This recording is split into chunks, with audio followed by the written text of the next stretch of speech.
Hello everyone and welcome back to my channel Algorithm HQ. Today I'm going to write the code and also explain to you all the algorithm to solve this magnetic force between two balls problem which is there in lead code. It is a medium level problem and is problem of the day for today. I'm going to code the solution in Java, but for people who code in different languages, that is other than Java, this video will definitely be useful because I'm going to explain the approach slash algorithm on the whiteboard before coding the solution. तो चलिए फिर start करते हैं इसको श्री कृष्ण का नाम लेकर. हम लोगों को इस क्वेश्चन में कुछ बॉल्स दी हुई हैं, दैट इज m बॉल्स दी हुई हैं. m हमारे पास एक इनपुट में इंटीजर है.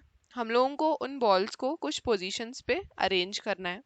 पोजीशंस दी हुई हैं पोजीशन एरे में, that is again an integer array. हम लोगों को ऐसा करना है कि इन बॉल्स के बीच का मैग्नेटिक फोर्स जो है मिनिमम मैग्नेटिक फोर्स मैक्सिमाइज हो जाए. ठीक है, अब ये जो पोजीशन है वो एक लाइन में दी हुई है, तो मिनिमम मैग्नेटिक फोर्स क्या होगा, जो कि किसी भी दो एडजेसेंट बॉल्स के बीच में होगा, है ना. मतलब मिनिमम तभी आएगा क्योंकि अगर बॉल्स एडजेसेंट नहीं है, उसके बीच में कोई और बॉल आ रही है, तो ऑब्वियसली मिनिमम मैग्नेटिक फोर्स उस बीच वाली बॉल का होगा किसी भी एक बॉल के साथ, है ना. ऐसा नहीं होगा कि एक बॉल के बाद एक बीच में बॉल आ रही है, फिर तीसरी बॉल आ रही है और तीसरी बॉल और पहली बॉल का जो मैग्नेटिक फोर्स है वो मिनिमम हो. हमेशा बीच वाली बॉल का फर्स्ट वाली बॉल से या थर्ड वाली बॉल से अगर निकालें तो वो ही मिनिमम आएगा, क्योंकि वो ही सबसे ज्यादा पास होगी दोनों के, है ना. तो मिनिमम मैग्नेटिक फोर्स हमेशा, जैसे अगर एक ये बॉल दी है, एक ये बॉल दी है, एक ये बॉल दी है, तो इन दोनों के बीच का आएगा मिनिमम, या तो इन दोनों के बीच का आएगा मिनिमम. ये थर्ड और फर्स्ट का नहीं आ पाएगा. तो हम लोगों को निकालना है maximum force, maximum of the minimum magnetic force, है ना. मतलब मैक्सिमाइज करना है बेसिकली, इन बॉल्स को दूर दूर रखना है हम लोगों को जितना हम रख पाए, है ना. तो वो रखने के लिए हम इसमें बाइनरी सर्च का यूज़ करने वाले हैं. और हाँ, यहाँ पे ये मैग्नेटिक फोर्स की डेफिनेशन भी दी हुई है कि पोजीशन x और y पे अगर कोई बॉल्स रखी हुई हैं तो उनके बीच का मैग्नेटिक फोर्स होगा x माइनस वाई की एब्सोल्यूट वैल्यू, है ना.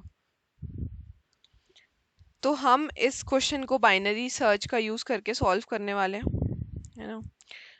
हम लोग एक रेंज लेंगे कि किससे किसके बीच में आंसर लाया कर सकता है. मैक्सिमम फोर्स क्या हो सकता है कि ये लास्ट पे एक, अगर मान लो दो बॉल्स ही होती हैं सिर्फ, तो मिनिमम और मैक्सिमम अगर हम निकालें तो एक लास्ट पे रख दो और एक फर्स्ट पे रख दो, वो होता मैक्सिमम. तो एंड जो है वो तो हमारा यही हो जाएगा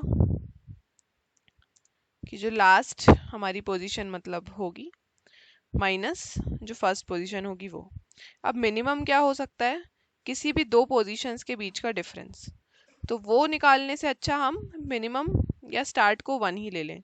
तो एंड तो हो जाएगा position of position dot length -1 minus position 0.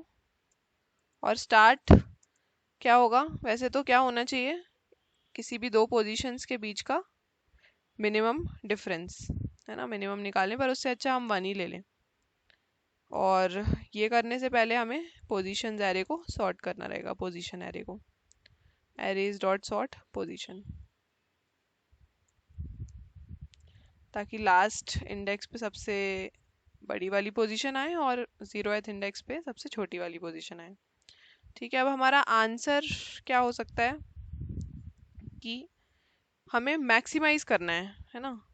तो हम सबसे वर्स्ट केस कंसिडर करके चलते हैं कि चलो आंसर 1 है, दैट इज स्टार्ट के ही इक्वल है ना.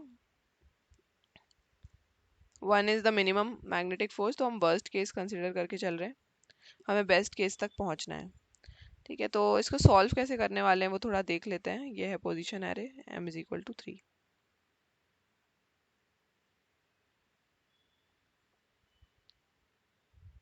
हमारे पास 3 बॉल्स हैं, इन पोजीशंस पे रखना है और मैग्नेटिक फोर्स मैक्सिमाइज करना है. तो अगर हमारा स्टार्ट 1 है और एंड है हमारा 7 माइनस 1 दैट इज 6, तो बाइनरी सर्च में क्या करेंगे, start plus end divide by 2, तो एक मिडिल निकालेंगे, वो होगा 7 divide by 2 that is 3 integer representation में. अब चेक करेंगे कि क्या हमारा मिनिमम मैग्नेटिक फोर्स 3 हो सकता है किसी भी दो बॉल्स के बीच में, है ना।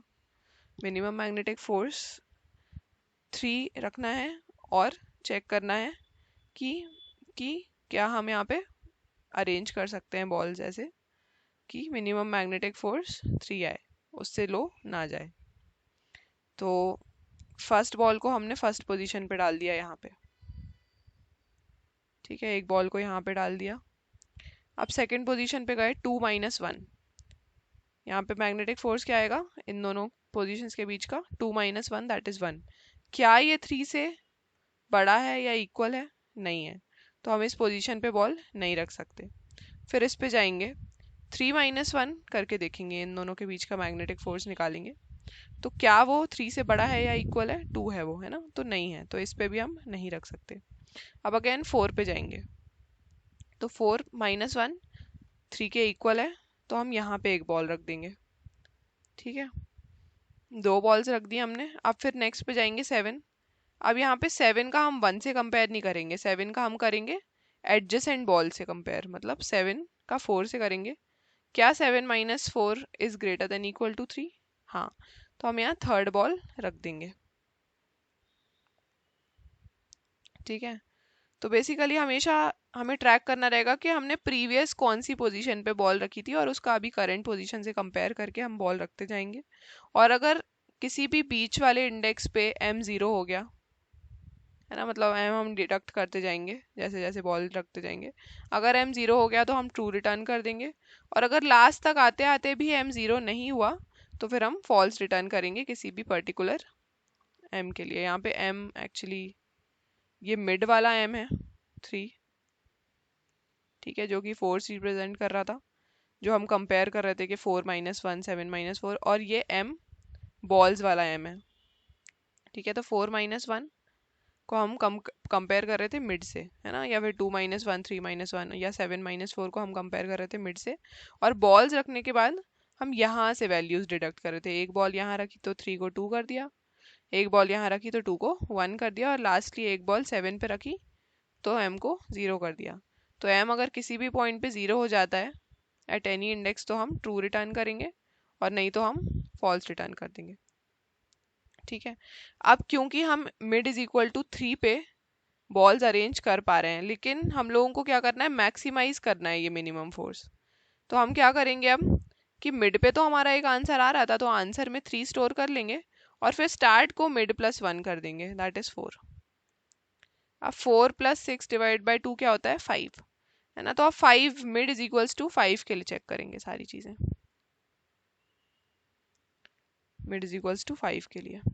तो सबसे पहले तो हमने यहीं रखी एक बॉल 1 पे, यहाँ रखी एक बॉल, नेक्स्ट इंडेक्स पे गए 2, क्या 2 - 1 5 से ग्रेटर देन इक्वल टू है? नहीं है, तो 2 पे भी नहीं रख सकते, 3 पे भी नहीं, 4 पे भी नहीं रख सकते।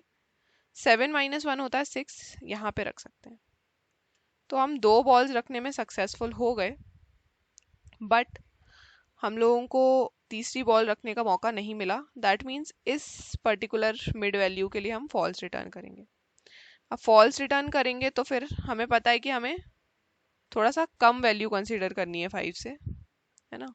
तो हम क्या करेंगे, स्टार्ट को हमने 4 कर दिया था पहले, और अब एंड को करेंगे मिड -1, दैट इज 5 - 1 अगेन 4, है ना। तो 5 - 1 कर दिया, मिड वैल्यू पहले 5 थी, है ना। अब क्या होगा, इसके लिए हमारा आंसर नहीं आ रहा था 5 के लिए, 3 के लिए आ रहा था। अब 4 के लिए कंसिडर करके देखेंगे, start plus end divide by 2 that is 4। 4 के लिए कंसिडर करके अगर देखें तो फर्स्ट बॉल हमने यहाँ रखी, क्या सेकंड बॉल 2 पे रख सकते हैं? नहीं। 3 पे रख सकते हैं? नहीं। 4 पे रख सकते हैं? नहीं रख सकते अगेन, क्यों? क्योंकि 4 - 1 का डिफरेंस आ रहा है 3 और हम लोगों को मिनिमम डिफरेंस चाहिए 4। अब 7 पे रख सकते हैं क्या? हाँ रख सकते हैं, लेकिन हम 2 ही बॉल्स रख पाए, दैट इज m की वैल्यू डिक्रीज होके 1 है, तीसरी बॉल रख नहीं पाए, 0 नहीं हो पाई वैल्यू, इसलिए यहाँ पे भी नहीं हो पाएगा। हम फिर से क्या करेंगे, एंड को कर देंगे मिड -1 3 कर देंगे। अब तो स्टार्ट हो गया एंड से ग्रेटर देन, दैट मीन्स अब कोई ऐसा केस ही नहीं बनता जो हम कंसिडर कर सके, इसलिए हमारे पास जो 3 पे आंसर आया था वही हम रिटर्न कर देंगे, दैट इज 3 हमारा मिनिमम मैग्नेटिक फोर्स है बिटवीन टू बॉल्स, जो कि हमने मैक्सिमाइज करके निकाला है, maximum value of minimum magnetic force. ठीक है, अब इसको कोड करके देख लेते हैं फटाफट से। While start is less than equal to end, एक मिड वैल्यू निकालेंगे, start plus end divide by 2। ठीक है, if is possible for mid position and M, इस पोजीशन वाला फंक्शन अभी हम लिखेंगे जिसमें हम चेक करेंगे बॉल्स रख रख के। अगर ऐसा है तो हम आंसर को कर देंगे मिड, और क्योंकि हमें उससे ग्रेटर वैल्यू निकालनी है तो स्टार्ट को कर देंगे मिड प्लस 1। ठीक है, और नहीं तो क्या करेंगे, एंड को कर देंगे मिड माइनस 1, और लास्ट में कर देंगे आंसर रिटर्न। अब वो लिख लेते हैं अपन फंक्शन प्राइवेट बूलियन, और यहाँ पे ऐसे कॉन्स्टेंट्स दिए हुए हैं ना कि हमेशा आंसर एग्जिस्ट करेगा ही। ठीक है, क्योंकि पोजीशन की लेंथ जो है वो 2 से ग्रेटर देन इक्वल टू होगी, और एम की भी, और यहाँ पे एन भी, मतलब उतनी ही पोजीशंस होंगी जितनी बॉल्स होंगी। तो ऐसा कभी नहीं होगा कि ऐसा हो जाए कि नंबर ऑफ बॉल ज़्यादा हो गई पोजीशन से, तो हमेशा आंसर आएगा ही, इसलिए यहाँ पे हम आंसर रिटर्न कर रहे हैं सीधे। अब बूलियन ले लेते हैं इज पॉसिबल, इसमें लेंगे एक int mid, then int position and then int M. यहाँ पे ले लेते हैं एक इंट प्रीवियस, प्रीवियस को असाइन करेंगे पोजीशन 0 पे, जो भी पोजीशन है वो। ठीक है, मतलब इस पे एक बॉल रख दिया, इस पे एक बॉल रख दिया, मतलब m minus equals 1।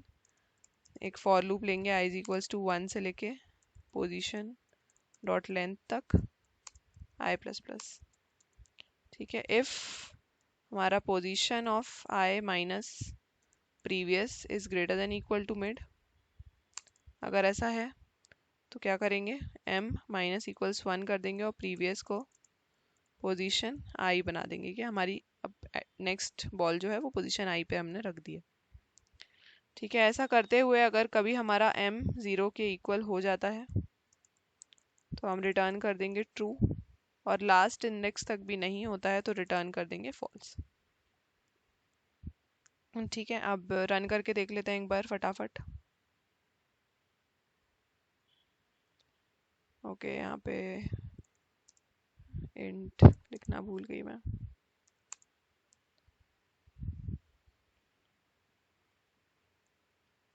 Sample test cases pass हो रहे हैं, सबमिट करके देख लेते हैं, और कोड सक्सेसफुली सबमिट भी हो गया है। बट जाने से पहले please don't forget to like the video and subscribe to my channel. Also do tell me my improvement points in the comment section. That's it for the video. Radhe Radhe.